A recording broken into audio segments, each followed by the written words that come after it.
দেখো, এটা তো এখন সকলে জেনে গেছে, সবাই বুঝে গেছে যে এটা পুরো প্রি প্ল্যান্ড একটা মানুষকে হ্যারাস করা।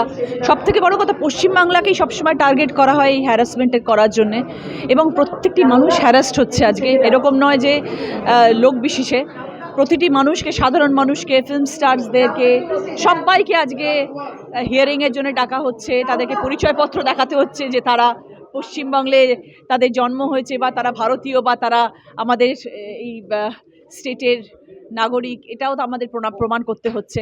মানে এটা একটা বিভৎস রকমের একটা হ্যারাসমেন্ট, এবং সেই হ্যারাসমেন্টের সম্মুখীন হচ্ছেন অত্যন্ত বয়স্ক বৃদ্ধ বা বৃদ্ধারা, অনন্ত সত্তা মায়েরা পর্যন্ত এটা ফেস করছেন, এবং তাদেরকে সর্ব জায়গায় ডাকা হচ্ছে, এবং কষ্ট করে তাদের 3 তলা 4 তলা তোলাও হচ্ছে। এই খবর আমাদের কাছে আসছে, এবং সেটা দৈনন্দিন দিনে হচ্ছে।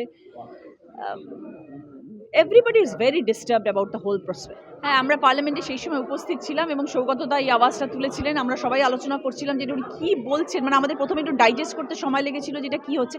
অ্যাকচুয়ালি আমার মনে হয় যে দেখুন, দেখুন, আমরা সবাইকে রেসপেক্ট করি, আমরা সব দলের প্রতিটি রাজনীতির মানুষকে আমরা রেসপেক্ট করি, কিন্তু আমার মনে হয় যখন তুমি কোনো একটা জায়গায় আসছো, তুমি কোনো ব্যাপারে বক্তৃতা দিচ্ছ, তোমার একটা বেসিক নলেজ থাকা দরকার। তুমি যখন ওয়েস্ট বেঙ্গলে আসছো, ওয়েস্ট বেঙ্গলকে জয় করার জন্য, ওয়েস্ট বেঙ্গলের মানুষের মন জেতার জন্যে, তাহলে তোমার অ্যাটলিস্ট বেসিক একটা কিছু তো একটা